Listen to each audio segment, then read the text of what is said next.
This week I don't have the one really big project to talk about, but instead of waiting for a couple more weeks until I do have that, I'll talk about some minor jobs, some small stuff that I've been doing in the meantime, like sanding, removing these things, and cutting a hole up there. So stay tuned.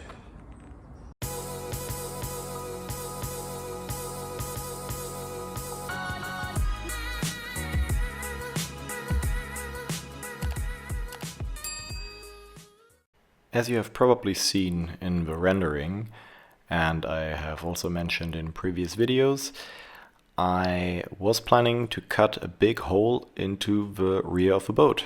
So I went ahead and did just that. And now there's a ton more light coming in, and I finally have a hatch cut out for the swim platform.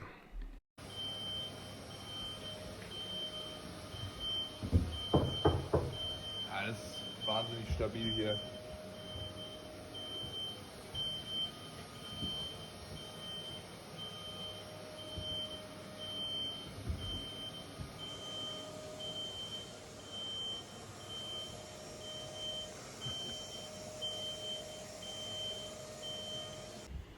Yes, this is the wrong way around, but we just wanted to make sure the cut fits well with the hatch and then quickly packed it back up.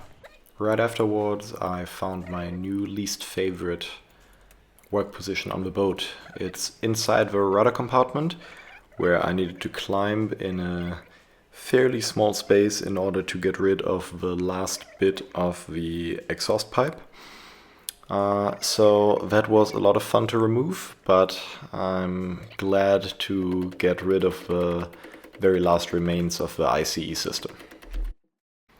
Took quite a bit of wiggling around, both from the inside and the outside, even after removing all the screws and the seal around it. But eventually we got it moving, and it got easier and easier along the way.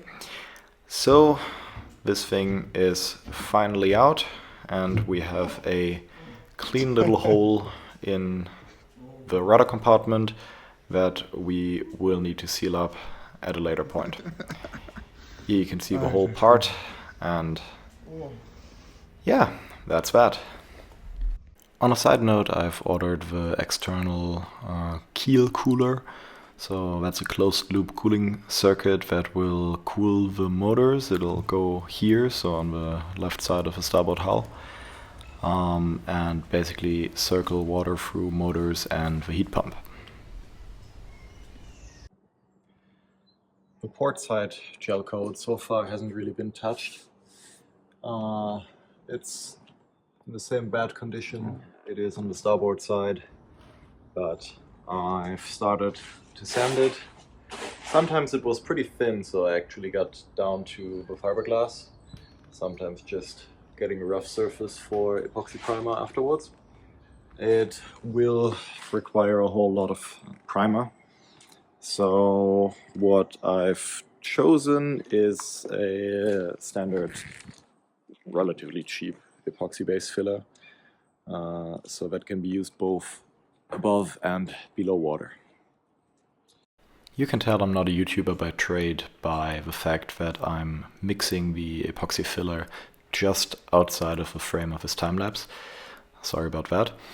I had to fill almost the entire side of a hull, so this is only a small section that I've prepared so far, because there were so many ridges that would need to be sanded down so deeply that it's actually taking away a lot of the hull. Therefore, both here on the side as well as here in the back, I've used a ton of filler, so almost a kilogram on these two sides alone. That's it for this week already. So thanks for watching.